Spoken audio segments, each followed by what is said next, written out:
Hello there, this is Benny.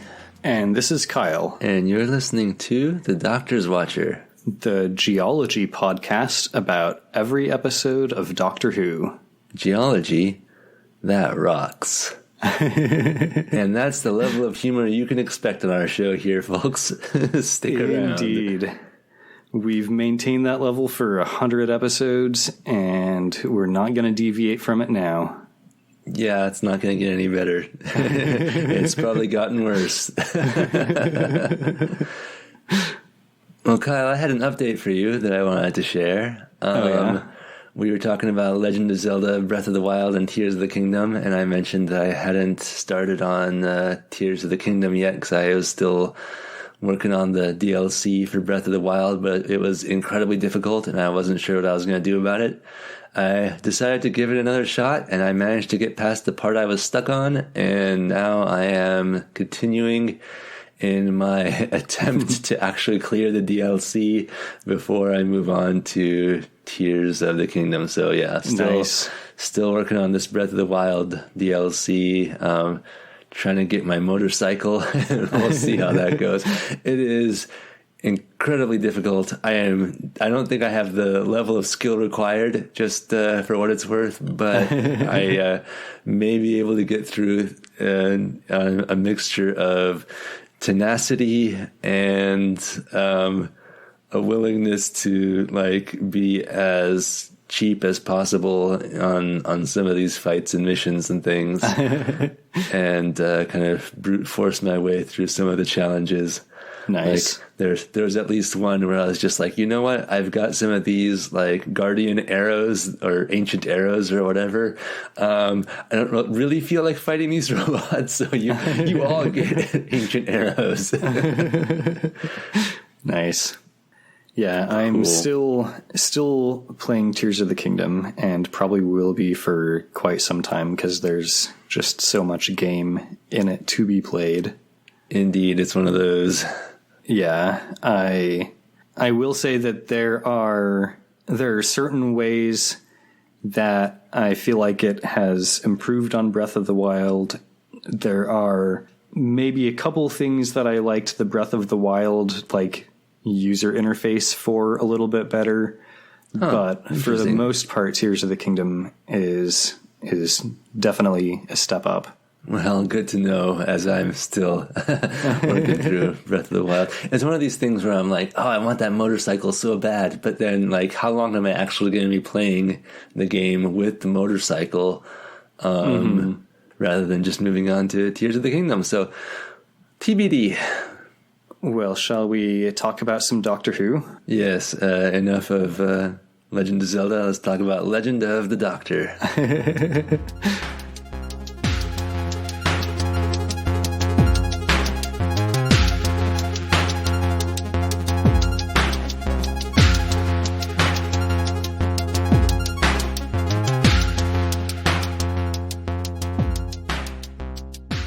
In some ways, Doctor Who is also a link to the past.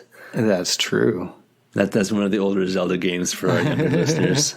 So this is the 17th episode of Season 3, and it is the 8th episode of the Daleks Master Plan serial. And it is called Volcano. Very cool. And I will say for the record that this episode, and indeed the rest of the serial, is written by Dennis Spooner. We're back to Dennis. Dennis! Well, Kyle, for Season 3, Episode 17, Volcano, tell us, how did you watch it? This is another reconstruction. Okie doke. Yeah, don't have a whole lot to say about it this time. All right, thanks, Liz Cannon, for making these. We appreciate it. Cool.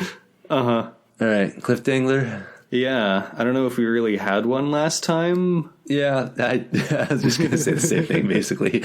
We had a bit of a filler episode last time for a literal holiday special. It was aired for around Christmas time. And they didn't do much. Well, nothing of consequence to the plot, so now we're just kind of getting back into it. And, like, generally at the start of an episode, they show us, like, the last 30 seconds or the last minute or whatever of the previous episode. Do they not even bother? Didn't even bother. All right.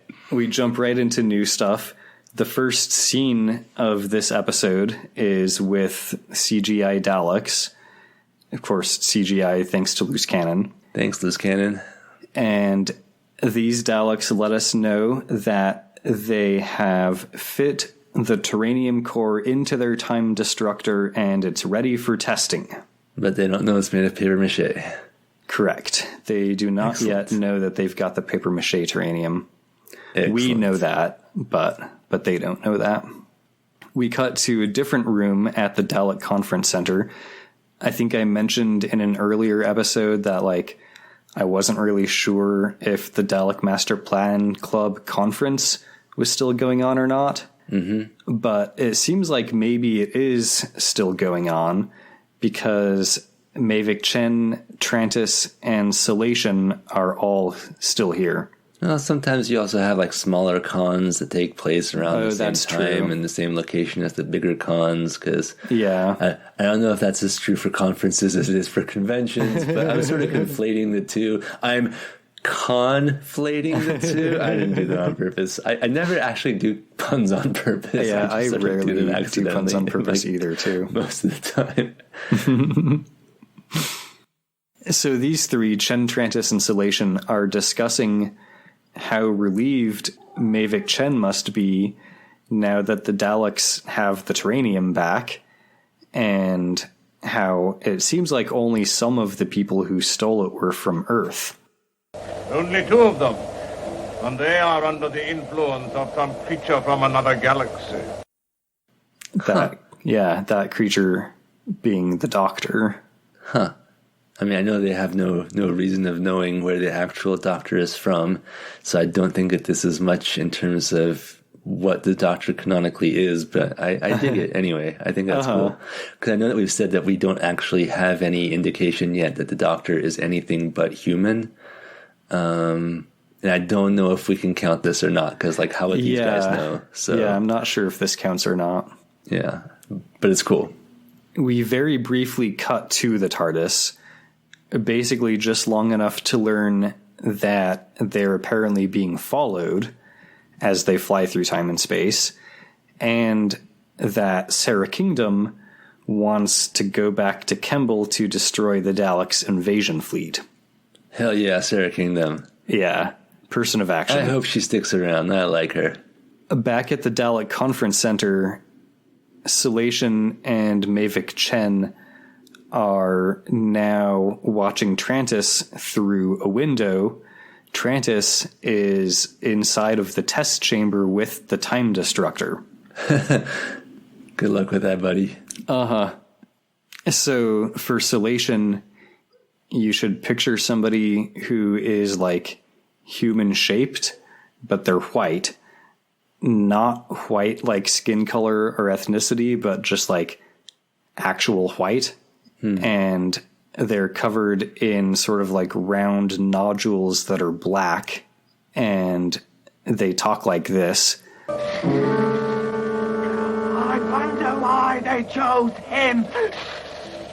I dig it. Yeah. Yeah, they don't do the hissing sound every time they speak, just sometimes, but they're always like in that voice. Excellent. When you said that this character is all white and covered with black nodules, I was like, and is he always talking about his holes? Listeners, if you haven't seen the latest Spider-Verse movie yet, please do. It's amazing. Yeah, it is amazing. Trantis or Salation is actually like fairly similar to that character. Salation's nodules are 3-dimensional black rather than just like flat or empty black, but yeah, Trantis meanwhile is the guy that I think we've mentioned in an earlier episode who looks like he has leeches on his face. Yes, I remember that detail, that there's a character that had leeches all over their face. And the time destructor looks like a 3-dimensional asterisk that's probably about a foot or so in diameter. What? A foot? At first I was getting like really excited about it. It's like time destructor. Hell yeah. But hold on. Yeah, it's like it's a portable device that you can carry around. I guess that's kind of cool in its own way, maybe, I guess. So Trantis apparently is going to be the test subject for the time destructor, which the Daleks go ahead and activate. Everyone kind of like watches and waits. Trantis like braces himself basically, but nothing happens. The Daleks confirm on their, their readouts and gauges and whatnot that... Thanks, Dalek Carl. Uh-huh. They confirm that the time destructor's mechanism is functioning perfectly, so it must be a problem with the taranium. That's a valid conclusion that they've drawn there. They blame Mavic Chen, of course, and they go to confront him. They tell him that the taranium has failed and it's worthless, and he says, No, it can't be! It came from Uranus! I know it did!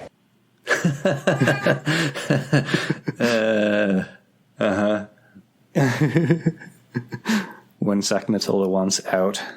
Oh, Matilda. Of course, little co-host. Of course we'll let you out. Yeah. Bye, kitty. I'm a little hurt that Beans hasn't tried to come in yet. Yeah, I'm a bit surprised it took Matilda as long as it did. I thought I would try an experiment of having the door closed today. Yeah. Interesting that... I think Beans is probably just asleep or something. I just heard her meow, so I'm pretty sure that the door closed experiment is now failing, so 1 sec. I heard it too. Oh, hi, kitty. Are you back? Yeah, oh, you're going to leave again? Okay. It's very cat. She's a cat. Mavic Chen blames the doctor, which, of course, is correct. Yes. And the Black Dalek orders another Dalek to go call the planet Skaro and ask for a time machine. Cool. It lets Salation go, since they were invited to this time destructor test run, like, just as an observer, basically. Mm-hmm. But Mavic Chen has to wait here with the Daleks until the time machine arrives. You'd think that when you call for a time machine, it would, like, instantly appear. It's a time machine. They can just send it to you at any time, and so the moment that you ask for it could be the moment... Anyway. That'd be a fun, like, I don't know, gag, or I don't know if that would even count as a gag. That might just be, like, a thing to do. A Dalek asks the Black Dalek what to do with... The subject! Meaning Trantis, subject of the experiment.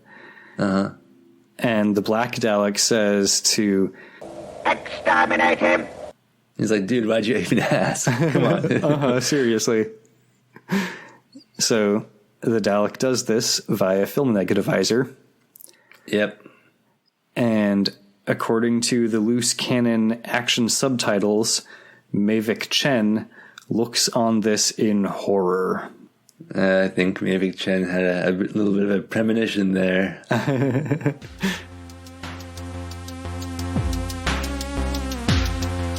This podcast is amazing. Amazing.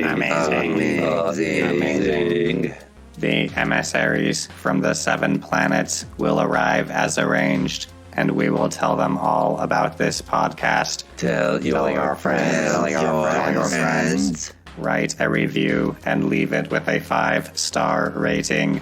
We obey.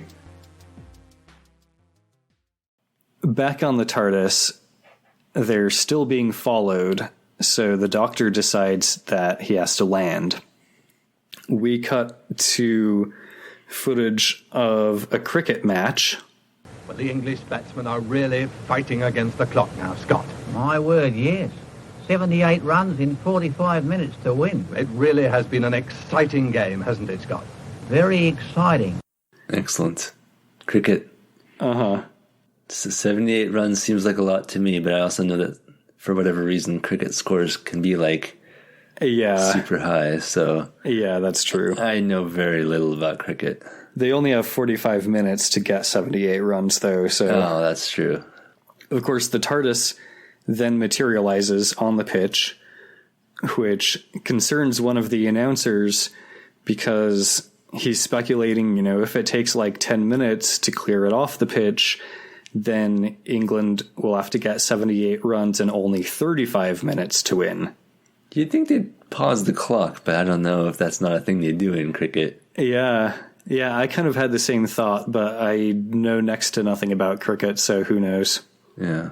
The party members don't leave the TARDIS. We don't get, like, any cricket pitch hijinks. The TARDIS just, like, dematerializes not too long later. Oh, I see. We were just using up time, huh? Apparently it took about 2.5 minutes off the clock, so England is left with 42.5 minutes to get their 78 runs. Well, maybe they're about to have some Daleks materialize, and then we'll get some Daleks on the pitch hijinks. We cut back to the TARDIS. It seems that they're still being followed.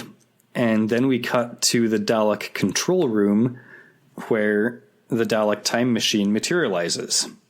The Black Dalek starts giving the orders to prepare it for the pursuit of the time travelers. Cool.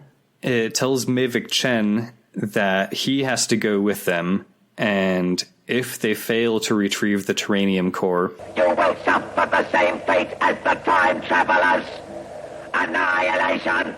That seems fair. Yeah, I thought so. We get some stock footage of... Oh, hi, Kitty. Of Matilda. We get some stock footage of some volcanoes and lava flows and stuff. And now we know where the episode got its name. And the TARDIS materializes, like in the stock footage. The Doctor says that they're going to have to take off soon, not only because they're in a rather unpleasant location, but also because whoever has been following them has also landed. Uh-oh.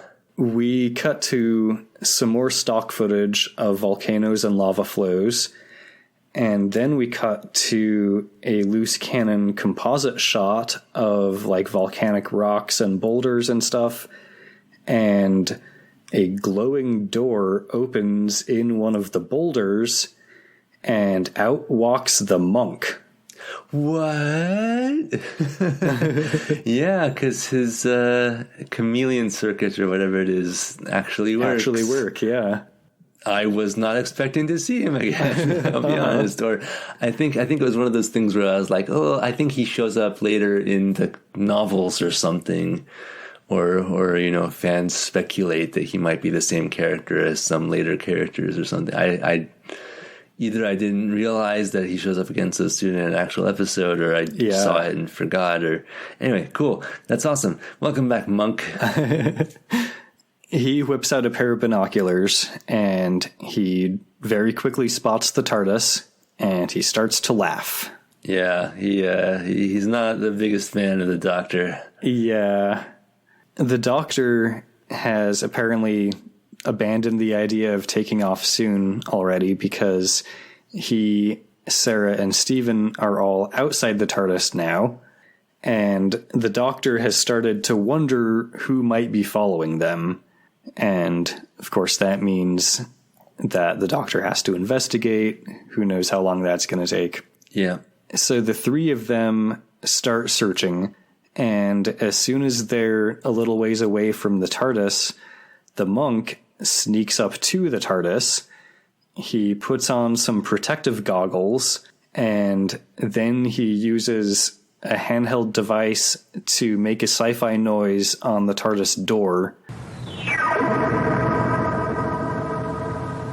And then he takes his goggle off and puts his tools away and sneaks away. Devious. Why is he always meddling, this monk? The doctor thinks he's figured out who's following them. He's acting as if he knows who it is, but he's not actually saying who it is, which Stephen picks up on. Oh, come on, tell us. Otherwise you'll say you're right whoever we meet. Yeah, he's picking up on the doctor's tricks here. He's figuring out how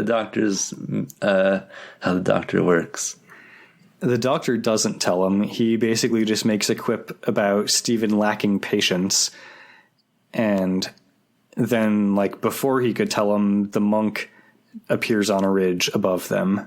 And the doctor's like, aha, just the one I knew was following us. So the monk and the doctor chat for a minute. They're like shouting, because the monk's up on top of the ridge. So they're shouting back and forth. Mm-hmm. And the doctor congratulates the monk on escaping. And he reveals that he eventually managed to bypass the dimensional controller, which made for a rather uncomfortable ride, but it was better than 1066. So what that means is that he managed to cram himself into his, tiny little TARDIS. I think so, yeah. And then fly it very, very gingerly with the tips of his fingers. He does confirm for the doctor that he is here for revenge purposes, and he has already carried out his plans. So the doctor and his companions are now officially marooned on the planet Tygus. Tygus, cool. So the monk laughs and laughs, and the doctor basically starts heading toward the TARDIS to check up on it. Yeah, fair. At the TARDIS, the doctor tries his key, and it doesn't work. Someone's put sci-fi gum in the lock. Well, he says that the monk used some kind of ray to fuck up the lock mechanism. That's even more devious than using some kind of beam. Stephen pulls out his lock-picking equipment and starts trying to just, pick the lock, which I will be clear, looks like a standard, key-based lock that you might expect to see on a 1960s police box. Huh, all right. And the doctor's just like, dude, don't bother, that's not gonna work. The doctor thinks about it for a minute. I'm sure the GM makes him rolls when he proposes his plan. But what he does is he takes his ring off, and then he tells everyone to cover their eyes, and then he kind of holds his ring up to be in between the Tygus sun and the lock mechanism. So it's like when you use a magnifying glass to try to burn something? Yeah, kind of. Some sci-fi sounds happen. Of course.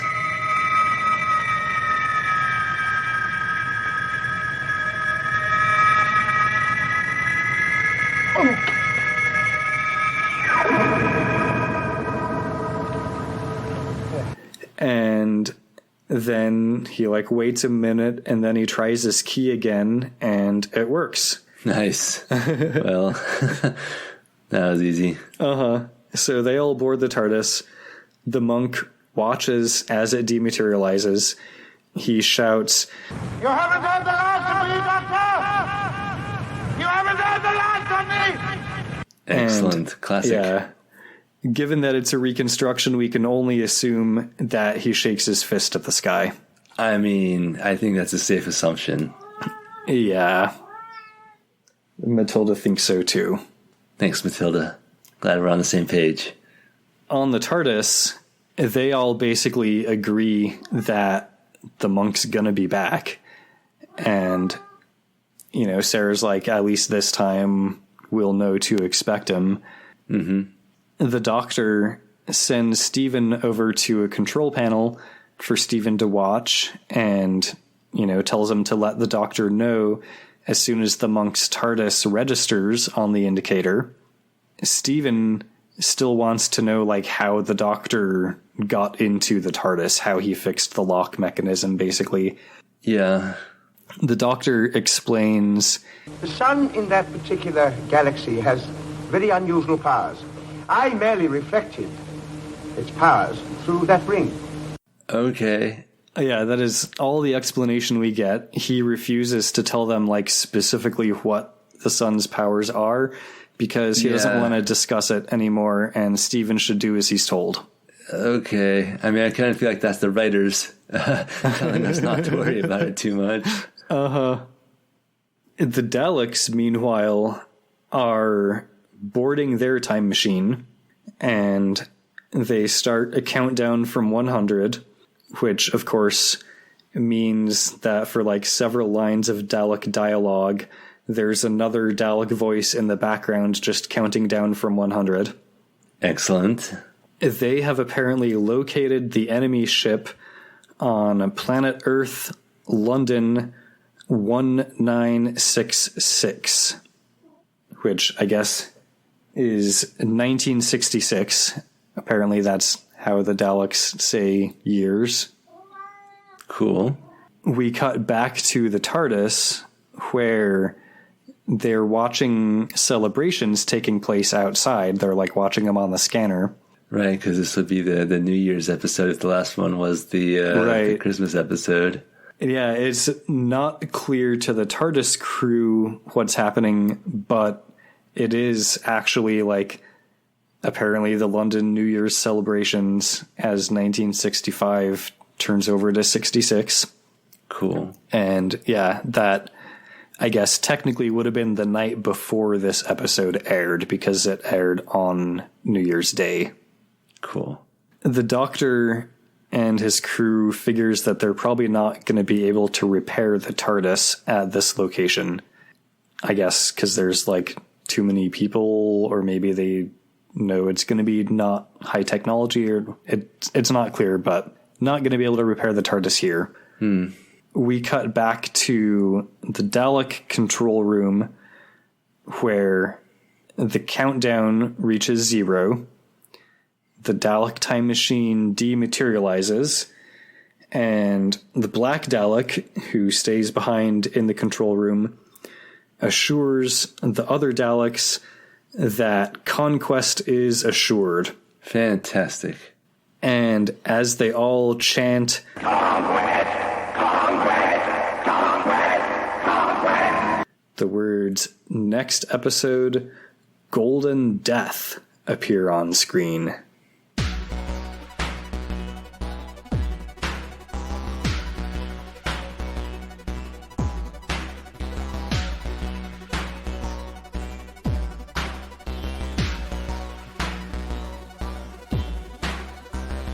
Whoa, okay. Well, we'll see what that means. In the episode Volcano, it meant a volcano. So sometimes these can be kind of literal. Yeah, is somebody gonna get, like, molten gold poured down their throat or something? Yeah. We'll see what notes Terry Nation left for Dennis Spooner, I guess. See if those notes included the memo that this is actually technically a children's program. One hopes, but there seems to be no guarantee. Yeah, especially given that good old Terry seems to be one of our main people who have forgotten that memo. Yeah. Unfortunately, yes. Well, cool. All right. Well, this was definitely an episode of Doctor Who. I think once again we may not have advanced the plot a whole lot, but interesting to see the monk again. Yeah, I did not expect him to be back at this point either. Interesting to have him kind of crossing over with the Daleks, having two different enemies recurring or returning from previous serials. Well, cool. Did you have any other notes for this episode? Yeah, I don't think I have much to add. Yeah, I guess we are in the later half of the serial at this point, which I mentioned in our previous episode, the serial being twice as long as it was originally planned. So we probably shouldn't be too surprised that the plot doesn't advance a whole lot, but... Yeah, I mean, how else are you going to extend a serial besides cramming it full of filler episodes? Yeah. Yeah. But yeah, I am glad to see the monk again. That's a fun callback for sure. Yeah. Well, we'll see what he does in the rest of the serial, if anything. Oh, cool. All right. Thank you, as always, to Circuit23 for the music that he composed for us. You can find his album Mens Vermis at on his Bandcamp. You can find it on his Bandcamp. You can find his other music on SoundCloud. Email him at circuit.23@gmail.com. Thank you, Kyle, for watching Doctor Who and telling me all about it. And thank you, Benny, for listening to me talk all about Doctor Who. And thank you, listeners, for listening to me and listening to Kyle talk about Doctor Who. We'd love to hear from you. You can always email us at thedoctorswatcher@gmail.com or tweet us at drwatcher.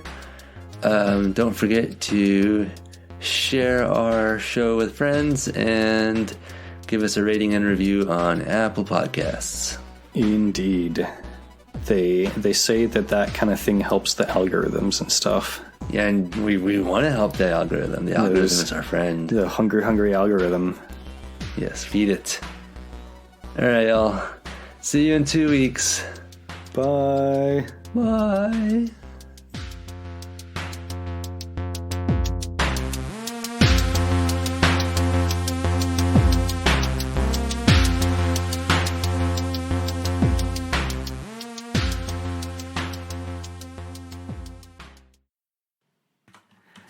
Meow.